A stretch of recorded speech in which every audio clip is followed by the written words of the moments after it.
एक मजबूत महिला ही अपने संघर्ष को अपनी ताकत बना लेती है। नमस्कार, मैं हूँ यशी और स्वागत है आपका एमएस टीवी पर।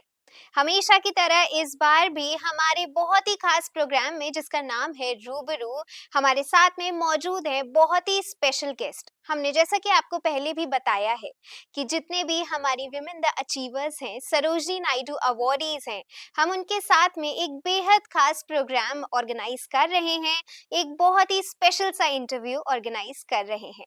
और इसी के साथ मैं आपको मिलवाना चाहूंगी हमारी गेस्ट से, जिनका नाम है अर्विका ठाकुर, और वो एक एक्ट्रेस हैं और बहुत सारे उन्होंने सॉन्ग्स भी शूट करे हैं, डॉक्यूमेंट्रीज शूट करी हैं। मुझे ऐसा लगता है मैम, इस कॉन्वर्सेशन के लिए मैं तो बहुत एक्साइटेड हूँ और हम आपका बहुत बहुत स्वागत करते हैं। Thank you so much for inviting me. सबसे पहले तो मैम मैं आपसे पूछना चाहूंगी, क्योंकि ये जर्नी आसान आपके लिए नहीं रही होगी, आप बिलोंग करती हैं एक राजपूत फैमिली से, तो किस तरह से कन्विंस किया अपने फैमिली को इस फील्ड में आने के लिए? तो किस तरह से आपकी इस ब्यूटीफुल जर्नी की शुरुआत हुई, हमारे साथ में प्लीज शेयर कीजिए। ये ब्यूटीफुल जर्नी ऐसे शुरू हुई, अनएक्सपेक्टेड जर्नी है। तो ओके। मैंने भी एक्सपेक्ट नहीं किया था कि मैं कभी एक्टिंग एंड मॉडलिंग ये चीज़ करूँगी। मैं बचपन से एक राजपूत फैमिली, बड़ी रिस्ट्रिक्टेड फैमिलीज़ होती हैं राजपूत। आई डोंट नो, हो सकता है कहीं मैं मॉडल भी हो, बट हमारी जो है वो बहुत ज़्यादा रिस्ट्रिक्टेड थी।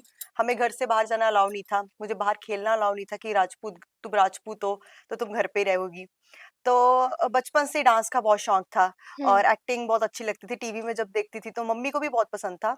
तो मैं आर्मी बैकग्राउंड से बेसिकली, तो मेरी ओके। मम्मा जब हमारे वहाँ पे फेयरवेल्स वगैरह होते हैं ना, तो हम्म। मम्मा वहाँ पे मॉडलिंग वगैरह मम्मा परफॉर्म करते थे। तो मम्मा को बड़ा शौक था कि मेरी बेटी भी कुछ ऐसा करे, बट वो शौक होता है कि ऑफिशियली नहीं होता, दिल में रहता है। जी तो जी। मम्मा ने कभी बोला नहीं। तो जब कॉलेज वगैरह स्कूल वगैरह में जाती थी तो पेरेंट्स का, स्पेशली मेरे डैड का, कुछ पॉजिटिव रिस्पॉन्स नहीं था। देवर लाइक कि हम राजपूत होते हैं, हम ये काम हम पे शोभा नहीं देते, तो हम्म। तुम मत, चलो ठीक है कर रही हो, कुछ नहीं होता। मैंने कहा मुझे खुशी होती है। तो पापा बोलते ठीक है कर लो, कुछ नहीं होता। कॉलेज में यूथ फेस्टिवल्स वगैरह में पार्टिसिपेट किया तो काफ़ी अच्छा लगता था। तो कभी सोचा नहीं था कि इस लाइन में जो है एक्टिंग में, मॉडलिंग में परस्यू करूँगी। मेरा सारा बैकग्राउंड जो है आर्मी का है।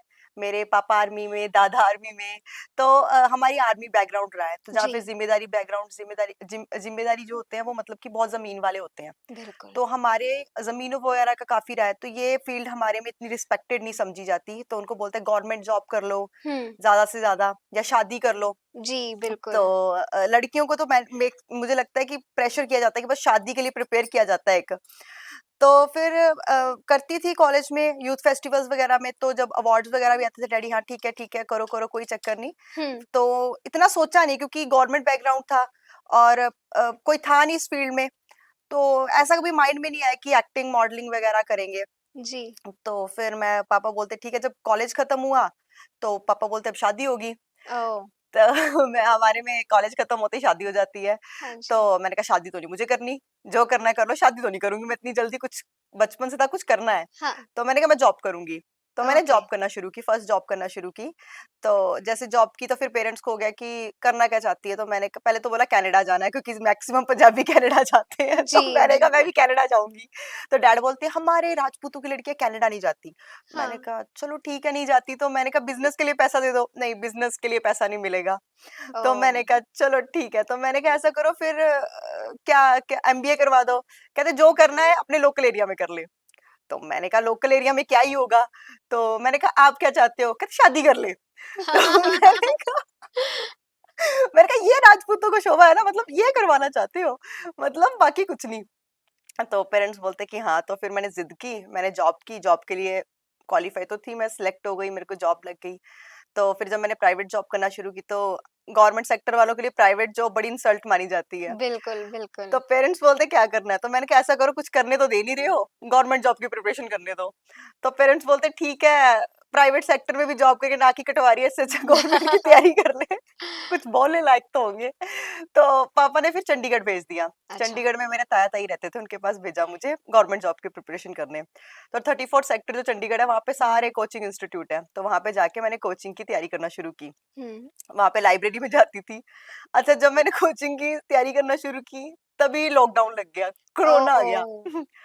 तो अब समझ में ना आए, ठीक है चल रहा है, लाइब्रेरी जाती थी, पढ़ती थी, बीच में लॉकडाउन खुलता था, लगता था, खुलता हुँ, था, फिर क्लासेस ज्वाइन करते थे। बट मेरा मन नहीं लगता था गवर्नमेंट जॉब्स पे, हुँ। क्योंकि जो उसके एग्जाम्स होते हैं वो ये नहीं कहती कि मैं नालायक हूँ, हुँ। मैं ठीक-ठाक हूँ बट ऐसा लगता था कि नहीं है ये, मतलब कि ये मेरे लिए नहीं है। जी, जी। तो फिर मैंने ऐसे ही मैंने बोला तो मेरे पेरेंट्स बोलते कि पेरेंट्स को तो चल रहा था कि हाँ मैं कर रही हूँ गवर्नमेंट जॉब की तैयारी, तो वहीं पर ही एक फ्रेंड मिला, तो वो ना थिएटर करता था। अच्छा, तो बचपन से ही मेरे पेरेंट्स ने थिएटर को लेके बड़ी नेगेटिव इमेज क्रिएट कर रखी थी, और ओके। मैं बचपन से ऐसी हूँ कि बांधी जाती है ना बंदिश की ये नहीं करना, तो मैं वो पक्का करती हूँ। मेरा ये एटीट्यूड रहा है लाइफ को लेके। जी, तो पेरेंट्स तो मैंने कहा कि पेरेंट्स का था कि ये होता है, मतलब बहुत बहुत गलत गलत चीजें कि अच्छा नहीं होते लोग, अच्छे नहीं होते, ये नहीं होते। तो मैंने कहा "अ, शादी हो जाएगी अरवी का तेरी, इससे हुँ, बेटर बुरे लोग भी देख लिए जाए, तो चलो थिएटर चलते हैं।" तो ओके। फ्रेंड को बोला चलो थिएटर चलते हैं, मुझे भी लेके चल। अच्छा, अगर किसी को पता तो थिएटर में लड़कियां बड़ी कम होती हैं, लड़के ज्यादा होते हैं। हाँ जी, हाँ तो अगर जी। लड़की जाती है तो बहुत वैल्यू मिलती है, बहुत रिस्पेक्ट मिलती है। अच्छा, मैं हुँ, जब गई तो मैंने पहली-पहली बार, मेरा थिएटर बैकग्राउंड नहीं है, मतलब था, वहाँ देखा था अपना। कॉलेज वगैरह में डांस में ज़्यादा पार्टिसिपेट किया था। हुँ। गिद्दा-विद्दा, लुड्डी-वुड्डी हो गई, मतलब लुड्डी डांस जो होता हाँ है, जी, गिद्दा हो हाँ गया, जी। उसमें पार्टिसिपेट किया था। तो एक्टिंग देखी थी, बट कभी ये नहीं सोचा कि करेंगे। हुँ, अच्छा लगता था, तो फिर वहाँ गई तो वहाँ देखा, 1-2 दिन गई, अच्छा पहले दिन गई बड़ा अच्छा लगा, बड़ी पॉज़िटिव सी वाइब लगी। दूसरे दिन गई, फिर तीसरे दिन गई, ऐसे धीरे-धीरे एक किस्म से नशा सा लग गया इसका। और वहाँ जाके एक परसेप्शन चेंज हो गया, जो थिएटर हाँ, के लिए एक परसेप्शन था वो चेंज हो गया। मतलब मेरे फैमिली में ये बोला जाता था कि मुझे नहीं पता बहुत, क्योंकि जो लोग नहीं होते हैं वो दूसरी चीज़ के बारे में नेगेटिव सोचते हैं बिल्कुल, बिल्कुल। कि ये लोग नशे करते हैं, बदतमीज़ होते हैं, इनका कोई वो नहीं होता, मतलब बड़ा गलत-गलत सुनाया गया था। हुँ, तो जब मैंने थिएटर जॉइन किया, मुझे ऐसा ही है कि चलो देखते हैं करके, तो जब मैंने देखा कि इसमें तो बहुत ज़्यादा एक्सरसाइज़ेज़ करवाते हैं, हुँ। अपनी हेल्थ पे ध्यान दो, साउंड गले पे ध्यान दो, तो आप अपने आप को जानना शुरू करते हो। हाँ, बिल्कुल। थिएटर से ज़्यादा मुझे उस जर्नी में ज़्यादा मज़ा आ रहा था जिसमें मुझे अपने आप को जानने का मौका मिल रहा था। तो हमने कभी अपने आप में इतना गौर नहीं किया होता कि मैं गले से बोलती हूँ, नाक से बोलती हूँ, पेट से बोलती हूँ। जो जी। छोटी-छोटी चीज़ें वो बताते हैं, आपके एक्सप्रेशन, आपके हाव-भाव, आप अपने आप को नोटिस करना शुरू करते हो। हुँ, आप सोचते हो कि मैं किस दुनिया में जी रहा था। मैं दूसरों को ही जानता रहा, कभी अपने आप को जाना ही नहीं। बिल्कुल। तो फिर मैंने जब थिएटर करना शुरू किया तो फिर थिएटर से मेरे को मॉडलिंग्स के भी ऑफर, हाइट अच्छी थी मेरी, हुँ, मॉडलिंग्स के ऑफर आना शुरू हुए, मैंने मॉडलिंग करना शुरू की। तो अच्छे-अच्छे ब्रांड्स के साथ शूट, मतलब मॉडलिंग करती थी। रैमवॉक की मैंने। हाँ जी। उसके बाद मतलब थिएटर में मैंने एज़ अ मेन लीड किया, पहले छोटे-छोटे कैरेक्टर्स मिले, बैक स्टेज सँभाला, फिर थिएटर करना शुरू किया। तो गवर्नमेंट जॉब से बिल्कुल ही मेरे को था कि मैं मैनेज कर लूँगी, प्रिपरेशन भी मैनेज कर लूँगी और साइड बाय साइड अपना ये पैशन भी। पैशन भी फ़ॉलो कर हाँ लूँगी। जी। तो जब मैंने बोला, तो फिर मैं पैशन तो क्या फ़ॉलो करना था, मतलब पैशन में इतनी डूब गई कि गवर्नमेंट जॉब की तैयारी ना हो। ओह! अच्छ हाँ, तो उसके बाद एक पंजाबी वेब सीरीज़ थी। ओके। उनको फीमेल एक 3 लड़कियाँ थी, तो 1 लड़की की ज़रूरत थी। तो उन्होंने बोला कि आप करोगे? तो मैंने कहा हाँ, मैं कर, क्योंकि हम कैमरा बैकग्राउंड से नहीं थे। तो हुँ, जब साथ-साथ में मैं थिएटर कर रही थी, ऑडिशंस भी दे रही थी। जो भी मूवीज़ आती हैं, सीरियल्स आते हैं, उनके ऑडिशंस दे रही थी। पर हम जब थिएटर करते हैं और कैमरा फेस करते हैं, तो बिग डिफरेंस है। Very true, very true. क्योंकि मुझे हो गया कि जब मैं कैमरा के आगे इवनली अपना इंट्रोडक्शन देने जाती थी कि माय नेम इज़ अर्विका, हाइट ये एंड एज तो मैं काँप जाती थी, मैं भूल जाती थी, मैं अपना नाम ही भूल जाती थी। जी। मैं बोल रही हूँ my name is 23, my height is 57, my मतलब मैं सब उल्टा-पुल्टा बोल रही हूँ। मतलब कैमरा देख के इतनी नर्वस हो जाती हूँ, हाँ। क्योंकि मेरा कैमरा बैकग्राउंड नहीं था। हुँ, तो मेरे को रियलाइज़ हुआ कि थिएटर सीखने के लिए ठीक है, but end of the day करना काम तो कैमरा पे है। तो बिल्कुल। फिर उन्होंने जब मुझे ऑफर दिया वेब सीरीज़ का, तो मैंने कहा हाँ, मैं कर लेती हूँ। तो बोलते कि पेमेंट वेमेंट कम होगी, तो मैंने कहा पेमेंट चलो कम हो, पर मेरे को सीखने का मौका मिलेगा, कैमरा बिल्कुल, का वो जो शायपन है वो खत्म हो जाएगा। खत्म होगा, बिल्कुल सही बात है। हाँ, तो हम कहाँ वो कैमरा बैकग्राउंड से हैं या कुछ है, तो मैंने कहा ठीक है, मेरा खत्म हो जाएगा। तो जब मैंने वहाँ पे वर्क किया, 15 दिन कुछ वर्क किया, तो मुझे बहुत कुछ सीखने के लिए वहाँ पे भी मिला कि एक्ट करना बड़ी बात नहीं है, बट जो कोई ना कोई वेब सीरीज़ चल रही है, मूवी चल रही है, उसकी जो बैक स्टेज पॉलिटिक्स है, उसको हैंडल करना सबसे मतलब बहुत एक वो है, मुश्किल। मुश्किल है। जी।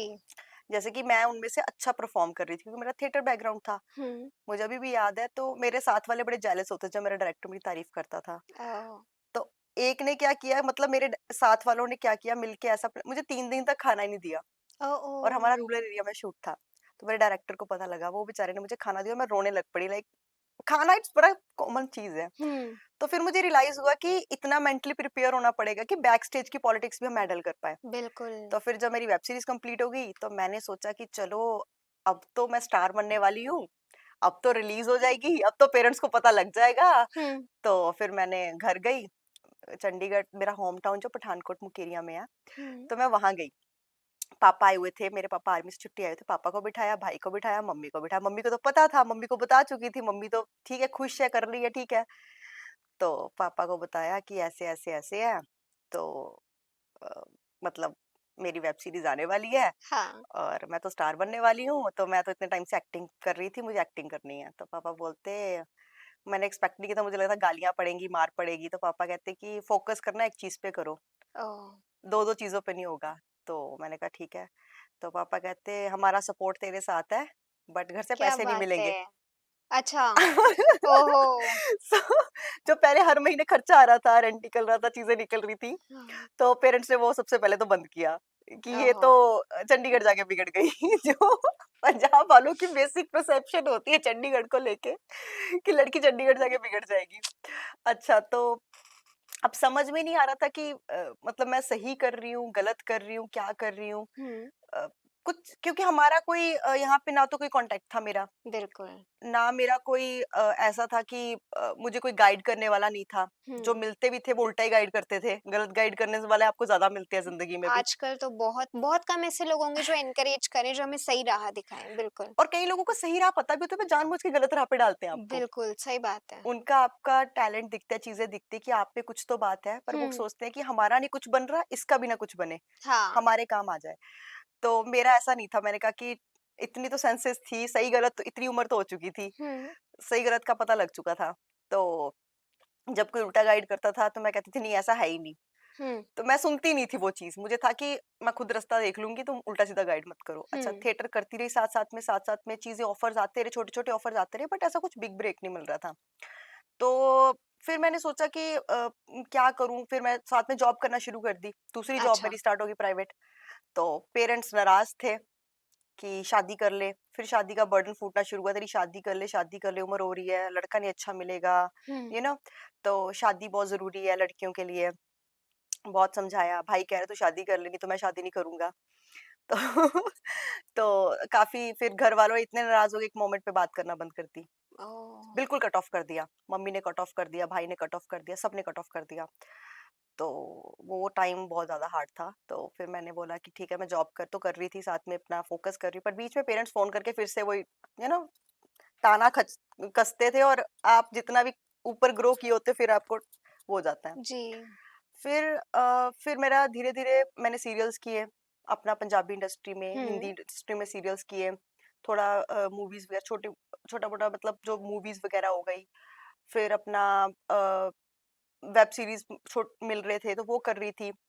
तो कई बार ऐसा होता था कि जैसे कि मैं किसी चीज़ के लिए फाइनल हूँ एज़ अ मेन लीड। जैसे कि हुँ, मुझे अभी भी याद है, हरियाणा का ऐप है स्टेज ऐप। तो ओके। मैं उसकी as a main lead final थी।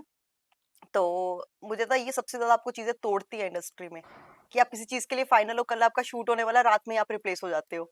ओह गॉड! आ, तो वो चीज़ें बहुत ज़्यादा होता है कि एंड मोमेंट पे आप रिप्लेस हो जाते हो। हुँ, बट जर्नी में मैंने ये सीखा कि ये जो फील्ड है बहुत टफ है। जी, आप ये नहीं सोच सकते कि हाँ, मैं आज आई हूँ, आपका एक प्रोजेक्ट रिलीज़ हो गया तो आप स्टार नहीं बन सकते। बिल्कुल। आपको कंटिन्यूअसली स्ट्रगल करना पड़ेगा। कई बार मैं पछताती भी हूँ कि मैं क्या फ़ील्ड चूज़ कर ली, क्यों की? क्या मुझे दौरे पड़े हुए थे जो मैं यहाँ आ गई। बट मुझे तो ऐसा लगता है मैम कि एक नई फील्ड में जो आपका बैकग्राउंड भी जिस फील्ड से बिलोंग नहीं करता था, उस नई फील्ड में अपनी जगह बनाना, एक अपना अस्तित्व बनाना बहुत मुश्किल है, ये आसान बात नहीं है। हाँ। और मैं आपसे यही पूछना चाहूँगी कि जैसा कि आपने अपने बारे में बताया कि आपने खुद एक स्टैंड लिया अपना, हुँ। अपनी फैमिली के अगेंस्ट जाकर के अपने पैशन को फ़ॉलो किया।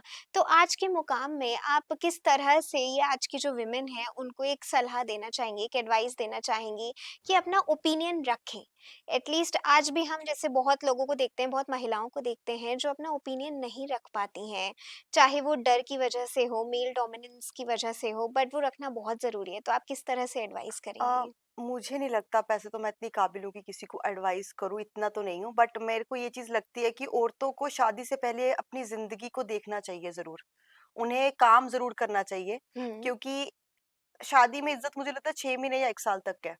End of the day money की रिस्पेक्ट बहुत ज़्यादा होती है और बिल्कुल। मनी ही आपको इंडिपेंडेंट बनाती है, डिसीज़न लेने के लिए स्ट्रॉन्ग बनाती है। हुँ, अगर एक आप जितने मर्ज़ी कुछ औरतें होती हैं जो डिसीज़न लेना भी चाहती हैं, नहीं ले पाती बिकॉज़ वो मुझे लगता है अपने पैरों पे खड़ी नहीं होती। हुँ, हुँ, जित औरतों का मुझे लगता है मर्दों से ज़्यादा पैरों पे खड़ा होना ज़रूरी है। बिल्कुल।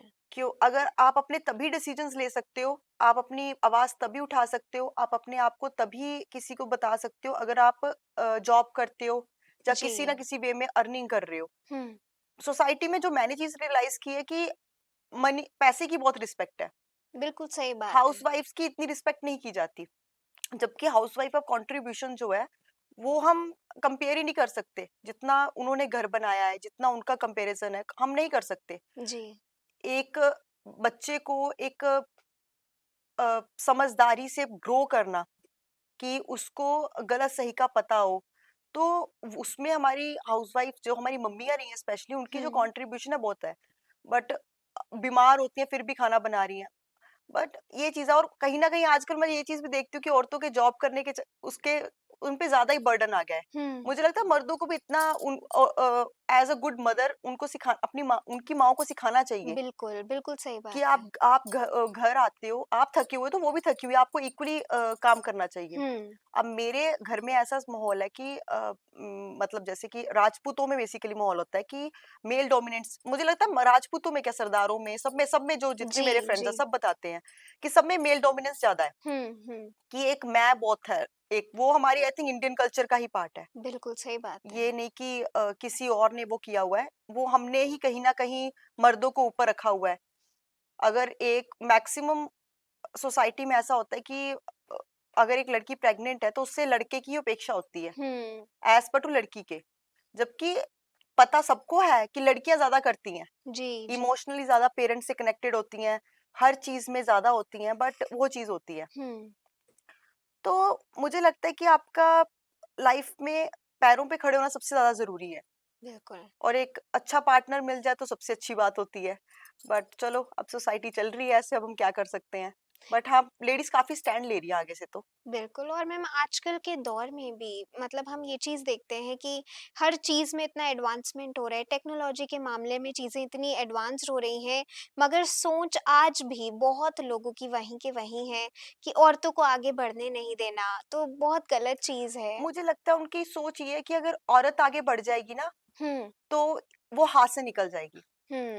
पेरेंट्स भी आजकल के ऐसे हैं जो अपनी बेटियों को नहीं चाहते वो जॉब करे। जी, जी। क्यों? क्योंकि वो उनको मनी अगर आपके पेरेंट्स आपको मनी में सपोर्ट कर रहे हैं, वो इसलिए सपोर्ट नहीं कर रहे हैं कि वो आपका अच्छा चाहते हैं। हुँ, वो इसलिए सपोर्ट कर रहे हैं कि वो चाहते हैं कि जो डिसीजन वो ले रहे हैं वही आप लो। हुँ। अब मेरे कॉन्टेक्ट में जितनी भी लड़कियाँ रही हैं, मैं उनके 2-2 बच्चे हो चुके हैं। ठीक है? अगर उनके साथ लाइफ कंपेयर की जाए, ठीक है, कइयों के 3 बच्चे हो चुके हैं, ठीक है? हुँ, बट कई बार मैं सोचती हूँ अब अभी मैंने 2 डॉक्यूमेंट्रीज़ शूट की हैं, हुँ, रिसेंटली थोड़े टाइम पहले ही, जो कि मेरी मोगली प्रोडक्शंस के अंडर है और अभी रिलीज़ होने वाली हैं। और जिनको काफ़ी अच्छे मतलब अवार्ड्स में भी नॉमिनेटेड हुई हैं। हुँ। अ, और उनके ही कारण मैं श्रीलंका हो गया, कंबोडिया, वियतनाम, अ मलेशिया, इंडोनेशिया, मतलब सारी कंट्रीज़ एक्सप्लोर कर चुकी हूँ। क्या बात है! हाँ, मुझे लगता है कि अगर मेरी भी शादी हो जाती, मुझे ये अपॉर्च्युनिटी कभी ना मिलती। जी, मैं जी। भी बच्चों के साथ बन जाती, बच्चों को पालने में मेरा फ़ोकस होता और मैं ज़िंदगी में इतने बड़े-बड़े लोगों से मिलती हूँ। आज आपके साथ बैठी हूँ, ठीक है? आपके साथ इंटरव्यू कर रही हूँ, नहीं मौका मिलता मुझे। बिल्कुल। तो मैं अपने आप को बहुत लकी भी समझती हूँ, खुशकिस्मत भी समझती हूँ कि मैंने अपना स्टैंड लिया। क्योंकि बचपन से मैं एक बात बताती हूँ, छोटे होते ना मैं ऐसी थी कि मेरे पेरेंट्स जो बोलते थे ना वही मैं करती थी। 24 साल तक मैं ऐसी रही। मुझे लगता है मैक्सिमम लड़कियां ऐसी होती है कि पेरेंट्स ना दुखी हो जाएं। जी, जी। रिस्पेक्ट मेंटेन करके रखनी। हमारे पेरेंट्स हमारे लिए गलत थोड़ी सोचेंगे, सही सोचेंगे। ये हाँ, हमारे माइंड में थॉट होता है। बट कई बार हमारे पेरेंट्स को भी चीजें पता नहीं होती। वो अपने ज़माने के अकॉर्डिंगली सॉरी अपने ज़माने के अकॉर्डिंगली चीज़ें सोच रहे होते हैं, हुँ, जो उनके टाइम पे होता था। एंड मुझे लगता है कि पेरेंट्स भी गलत नहीं होते हैं, वो क्योंकि सोसाइटी आजकल माहौल ऐसा है, इतना कुछ हम सुनने को मिल रहा है, तो उनको होता है बिल्कुल। कि शायद यही सेफर ज़ोन है लड़कियों के लिए। जी, जी। पर मुझे लगता है लड़कियों को पढ़ाओ मत, उनसे जॉब भी करवाओ, उनको पैसे की कीमत सिखाओ, उनको पैसे अर्निंग सिखाओ, ताकि कल को कुछ भी हो जाए तो वो अपने आप को सँभाल पाएँ। बिल्कुल सही बात है और मैम मैं आपसे पूछना चाहूँगी क्योंकि आपने लाइफ में खुद भी इतना कुछ फेस किया है और आप अगर फ्यूचर में जब भी आप एक पेरेंट बनेंगी तो किस तरह से आपका फर्स्ट प्रायोरिटी रहेगी अपने चाइल्ड के प्रति कि नहीं मुझे इसको इसके लिए ये करना है या फिर नहीं मुझे यहाँ इसको नहीं रोकना टोकना है, तो आपके लिए वो क्या स्टेप रहेगा पहला अभी स्टेप? तो चलो इतना सोचा नहीं है, अभी तो वो फीलिंग डेवलप नहीं हुई है, बट हाँ, ये चीज़ ज़रूर है कि मैंने मैक्सिमम लोग देखे हैं कि वो बच्चों को बहुत पैम्परिंग में रखते हैं। हुँ, मैंने ये चीज़ सोची है कि बच्चों को इतना पैम्परिंग में नहीं रखना चाहिए। बच्चों को थोड़ा-सा ज़िंदगी का हार्डशिप पेरेंट्स क्या करते हैं, बच्चों से चीज़ें छुपाते हैं। बच्चे बहुत इंटेलिजेंट होते हैं, ये हुँ, चीज़ मैंने ऑब्ज़र्व किया। बच्चे पेरेंट्स से ज़्यादा इंटेलिजेंट होते हैं, हुँ, ठीक है? क्योंकि पेरेंट्स कहीं न कहीं इतने स्ट्रगल में उलझे होते हैं, बच्चे बहुत चीज़ें ऑब्ज़र्व करते हैं। पेरेंट्स अपनी बातें बच्चों के साथ शेयर नहीं करते, अपने स्ट्रगल शेयर नहीं करते। कोई हुँ। फाइनेंशियल प्रॉब्लम, कुछ पेरेंट्स की बात कर रही हूँ, सबकी नहीं। जी, जी, जी। कुछ फाइनेंशियल स्ट्रगल चल रहा है, नहीं बताएँगे कि बच्चा अभी फाइनेंशियल स्ट्रगल चल रहा है। हुँ, अगर बच्चे को स्ट्रगल का नहीं पता है, आप जो दे रहे हो वो कर रहा है, वो सोसाइटी में इतने मीन लोग हैं, इतनी गलत सोसाइटी है, इतने रिजेक्शंस है सोसाइटी में, वो कैसे प्रिपेयर होगा? बिल्कुल। तो मुझे लगता है बच्चों को हमेशा सोसाइटी में एक स्ट्रॉन्ग बनाओ, वो बहुत समझदार है, उनको डिसीजन लेने की पावर दो। हुँ, ये नहीं कि वो जो करना चाहते हैं, वो करने दो। बाकी बाकी तो जब मेरे बिल्कुल। होंगे तब मुझे पता लगेगा बाकी मैं क्या करूँगी। बिल्कुल मैम और मुझे ऐसा लगता है कि इसीलिए अगर हम आज के दौर में बच्चों को देखें तो वो कद्र करना नहीं जानते हुँ, हैं। इवन अपने पेरेंट्स तक कि कितनी मुश्किल से उन्होंने एक-एक चीज़ जोड़ करके उन्हें पढ़ाया है, लिखाया है, तो वो अक्सर भूल जाते हैं और उन्हें वैल्यू नहीं होती क्योंकि आसानी से बहुत चीज़ें मिल जाती हैं उन्हें। हाँ, और मुझे लगता है आजकल के हमने ही कहीं न कहीं बच्चों को इतना मटेरियलिस्टिक बना दिया है, हुँ, कि उनको लगता है कि इसी चीज़ में खुशी है। जी। सैक्रिफाइस मुझे लगता है बच्चों को बचपन से ही सिखाना चाहिए, जो कि हुँ, बहुत ज़रूरी है। अगर आपका एक कोई चीज़ एक बच्चे को दे रहे हो, तो उसके मन में खुद आना चाहिए कि मैं अपने दूसरे भाई को भी दूँ या दूसरे किसी कज़न को भी दूँ, अकेला ना खाऊँ। हुँ, मुझे लगता है कि बहुत चीज़ों में अगर हम चाहें तो एक बहुत अच्छा फ्यूचर बच्चों का बना सकते हैं। हुँ, और कदर इसलिए भी नहीं करते हैं क्योंकि उन्होंने शायद कहीं न कहीं वो मुझे लगता है कि आज के इतना बिज़ी शेड्यूल हो चुका है कि पेरेंट्स भी वो समझा नहीं पाते हैं बच्चों को चीज़ें। जी, जी, कि बिल्कुल। उनको लगता है कि जहाँ उनका मैं कुछ बोल नहीं सकती हूँ कि हर बच्चे का नेचर अलग होता है। अब हुँ, जब मेरे होंगे मुझे पता नहीं मैं कैसे बिहेव करूँगी, बोलने को तो इंसान बहुत कुछ बोल देता है, हाँ। बट जब होता है प्रैक्टिकल तभी पता तभी लगता है। पता लगता है, बिल्कुल सही बात है और मैम मैं आपसे पूछना चाहूँगी कि इस जर्नी में कौन-सा एक वो पल था जो आप लाइफ़ लॉन्ग नहीं भूलना चाहोगे, जो आपके दिल के बेहद करीब हो? इस जर्नी में तो बहुत से ऐसे पल हैं, बट मेरी ज़िंदगी का सबसे खूबसूरत पल मैं बताती हूँ कि मेरा बचपन से ड्रीम था हुँ, कि मैं समुंदर देखूँ। आई नो बड़ा छोटा-सा ड्रीम, मैं बड़ी मिडल क्लास फैमिली से सो हूँ। स्वीट। मैं बड़ी मिडल क्लास फैमिली से हूँ, तो हमारे लिए फ्लाइट लेना भी बड़ी बात मानी जाती है, ठीक है? हुँ, तो जब मेरा मेरा बचपन से सपना था मुझे समुंदर देखना है। मेरे डैड पोस्टेड भी रहे वहाँ पे अंडमान निकोबार, तो मैंने डैड को ओह! बोला भी। डैड ने फिर से कोई एक्सक्यूज़ मार दिया जो हमेशा मारते थे, तो मुझे नहीं दिखाया। मैंने कहा ओके। बट जब मुझे था कि मैं पता नहीं कब मुंबई जाऊँगी, फिर मैं हुँ, समुंदर देखूँगी, तो मेरे को लोग कहते हैं मुंबई का समुंदर देखने लायक नहीं है। कोई फ़ायदा नहीं है मुंबई का समुंदर देख के। तो मैं कहती थी ओके ठीक है, कभी ना कभी। तो फिर जब मैंने ये डॉक्यूमेंट्री शूट की, हुँ, एक तो फॉरेन ट्रिप, जी, ऊपर से मैंने सबसे पहले आज तक समुंदर जो है श्रीलंका में देखा है। ओके, तो it's a dream come true, मतलब जो चीज़ आपने सोची भी नहीं होती है ना, भगवान उससे बेटर ही देता है आपको। बिल्कुल। तो ये मेरे साथ बहुत होता है कि मैंने जब भी कुछ भगवान जी मुझे ये चीज़, मतलब ऐसे तो मैं माँगती नहीं कि ये मुझे क्यों नहीं मिल रही है, हुँ, तो भगवान जी हमेशा उससे ज़्यादा ही देते हैं। तो मेरी ज़िंदगी का सबसे खूबसूरत मोमेंट वो है जब मैंने डॉक्यूमेंट्री शूट की थी, और वो भी पूरा समुंदर के ही हमारी थीम थी, तो वो अच्छा, समुंदर का काफ़ी कुछ था उसमें।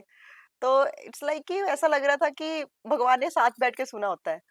एकदम साफ समुंदर, नहीं तो मुंबई का कहीं गंदा सा समुंदर देखना था। मेरा मोमेंट खराब नहीं हुआ। तो वो एक बहुत अच्छा मोमेंट है। और मेरा उससे भी अच्छा मोमेंट है कि अभी कुछ टाइम पहले मैं अपने डायरेक्टर मतलब प्रोडक्शन हाउस के साथ जुड़ी हूँ, सॉरी प्रोडक्शन हाउस के साथ जुड़ी हूँ, हुँ, मोगली प्रोडक्शंस के साथ। एंड हमारी जो दोनों जो हमने शूट की हैं, अपना hideaways of Sulawesi and hideaways of Cambodia, हुँ, दोनों की दोनों इसी प्रोडक्शन हाउस के साथ की हैं। And okay. मुझे लगता है मेरी इस पूरी जर्नी में मुझे बहुत अच्छे-अच्छे लोग मिले हैं। मुझे बहुत अच्छे मतलब मेरे टीचर्स मिले हैं, गुरु मिले हैं, जिन्होंने मुझे बहुत कुछ सिखाया। बट अंबर शर्मा जी उनका नाम है, जो हुँ, हमारे डायरेक्टर हैं। उन्होंने मुझे मेरी ज़िंदगी में बहुत कुछ सिखाया है। मतलब कि लोग आते हैं, आप में कमियाँ 10 निकाल देते हैं, जी। कि तुम ऐसी हो जाओ, तुम ये गलत है। हुँ, गलत आपको हर चीज़ बता देगा, बट सही नहीं बताएगा। बिल्कुल। तो इंडस्ट्री में ये चीज़ है कि तू ऐसी हो जा, वैसी हो जा, तो अंबर सर ने मुझे बहुत कुछ सिखाया लाइफ में। तो मैं आज जितना भी मतलब मैंने जितना भी मेरे समुंदर से लेके मेरे जितने भी दोनों मेरी डॉक्यूमेंट्रीज़ होगी, शायद तीसरी भी हो जाएगी, तो वो सब सर के कारण ही पॉसिबल हुआ है। And sir is a really precious person and बड़े अच्छे हैं, बड़ा दिल से भला करते हैं सबका।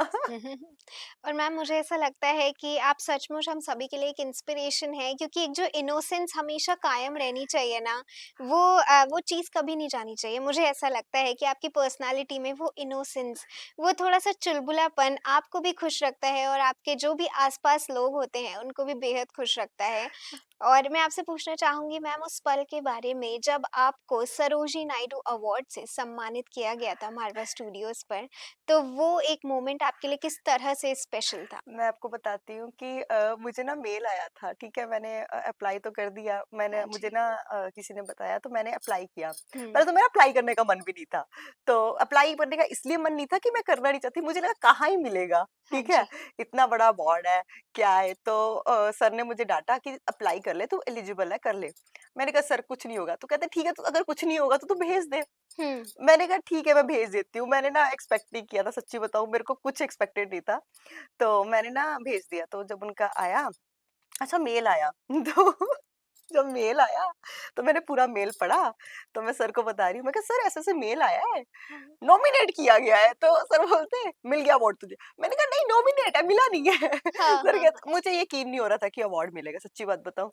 मैंने जब मिला भी उसके बाद भी मुझे ऐसा लग रहा था कि मतलब कि ये नहीं कि मैं डिज़र्विंग नहीं हूँ या कुछ नहीं हूँ, क्योंकि मेरी फ़िल्म इंडस्ट्री का आई थिंक ये पहला अवार्ड है, तो ओके, मेरे लिए और ज़्यादा ख़ास है। जी। तो जब मुझे मिला तो मैंने कहा सर नॉमिनेशन आया है। सर बोलते नॉमिनेशन का मतलब है तुझे मिल रहा है। सर बोलते मुझे मेल भेज। मैंने सर को मेल भेजा, सर कहते मिल रहा है तुझे अवार्ड। मैंने कहा सर पक्का मिल रहा है, मुझे यकीन नहीं हो रहा। सर कहते मिल रहा है। मैंने कहा नहीं मिल रहा सर, वो नॉमिनेट ही कर रहे हैं। हाँ, हाँ, हाँ। तो मेरी सर से लड़ाई चल रही है। अच्छा उसके बाद जब पूरा पूरा फाइनल हुआ तब मैं कहाँ पे थी, तब मैं थी सुलावेसी में थी। तब मैं ओके। सुलावेसी में थी, तो सर का अवार्ड अवार्ड की डेट पे मैं वहीं पर ही थी, सुलावेसी में घूम रही थी। तो फिर मैं जा नहीं पाई, मैंने पेरेंट्स को बोला, डैड को बोला, तो हमारे घर में भी कुछ फंक्शन चल रहा था, डैड भी नहीं आए रिसीव करने के लिए। मुझे और बुरा लगा कि मेरा हुँ, पहला अवार्ड है, कोई रिसीव करने नहीं गया। ओह! अच्छा तो फिर मैंने मुझे खुशी तो बहुत थी कि अवार्ड मिल रहा है, अवार्ड मिल रहा है। तो फिर मैंने बोला ठीक है, मतलब जब मैं वापस आई तो मैंने उनको बोला कि मेरा अवार्ड भेज देना ऐसे-ऐसे एड्रेस पे, तो बोलते कि नहीं आप खुद आके ले जाओ। तो फिर संदीप सर से मुलाकात हुई हुँ, एंड वो सबसे अच्छा मोमेंट था। मैं जैसे ही मैं वेट कर रही थी तो संदीप सर आए। संदीप सर का चार्म अलग ही है, ठीक है? जी। मतलब तो उन वो आए तो उन्होंने मुझे हेलो बुलाया, मैंने भी हेलो बुलाया, तो आई वाज़ लाइक ओके, मैंने मैंने एक्सपेक्ट नहीं किया था कि ऐसा कुछ होगा। तो फिर मैंने संदीप सर के साथ मेरी, क्योंकि मेरे को था कि अवार्ड दे देंगे और मैं आ जाऊँगी। हुँ, तो फिर मैंने उनसे बोला, मैंने कहा मेरी फ़ोटो हो सकती है संदीप सर के साथ? बोलते हाँ, हाँ, क्यों नहीं, आप करवा लीजिए। तो फिर संदीप सर के साथ अवार्ड लेते हुए फ़ोटो हो गई, जो कि इवेंट में मैं नहीं आ सकी थी, नहीं हुई थी। तो मैं बहुत खुश हुई। ओह! मतलब मैंने वही बोला ना कि कुछ चीज़ें सोची नहीं होती, पर वो जी, चीज़ें हो जाती हो हैं, जाती हैं। तो उसकी ज़्यादा खुशी होती है। बिल्कुल, वही ना जब हम चीज़ों को पहले से नहीं सोचते हैं, मगर वो हमें मिल जाता है, अचीव कर लेते हैं हम उस मोमेंट को, उस पल को तो बेहद खुशी होती है। मतलब मेरी ज़िंदगी का बेस्ट मोमेंट मैं कहती हूँ, अगर समुंदर के बाद कोई है तो यही वाला था और यही वाला रहेगा, हुँ, कि मेरा पहला एक तो अवार्ड, और ऊपर से मतलब कि स्कूल के कॉलेजेस में बहुत मिले हैं, बट ऐसा ये ना फील्ड में हम इतना स्ट्रगल कर रहे हैं, उसके लिए मुझे लगता है ये चीज़ें बहुत आपको मोटिवेट करती हैं। बिल्कुल। एंड मैं तो संदीप सर को और आपके बहुत थैंक यू कहना चाहती हूँ कि आप लोगों ने ऐसे अवार्ड्स बनाए हैं, मतलब ऐसा अवार्ड बनाया हुआ है जो कि हम जैसे लड़कियों के लिए जो कि इंडस्ट्री में कहीं न कहीं जुड़ी हुई हैं, उनको बहुत मोटिवेशन देता है, बहुत अच्छा लगता है जब पापा को दिखाया और पापा बड़े खुश हुए।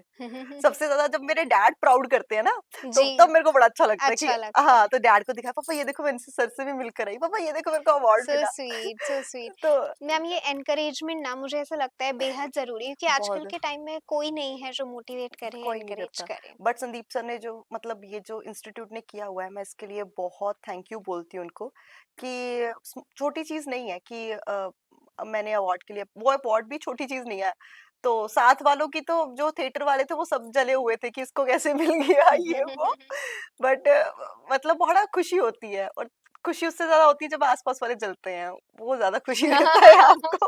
बिल्कुल मैम, और बहुत ब्यूटीफुल कॉन्वर्सेशन रहा आपके साथ में। थैंक यू सो मच अपना ब्यूटीफुल सा वैल्यूएबल टाइम हमें देने के लिए, और दर्शकों को भी मैं उम्मीद ये करती हूँ कि दर्शकों को भी ये बहुत ही ब्यूटीफुल लगा हो कॉन्वर्सेशन, और बाकी ऐसे चर्चाओं के साथ में जुड़े रहने के लिए जुड़े रहिए एमएस टीवी के साथ में।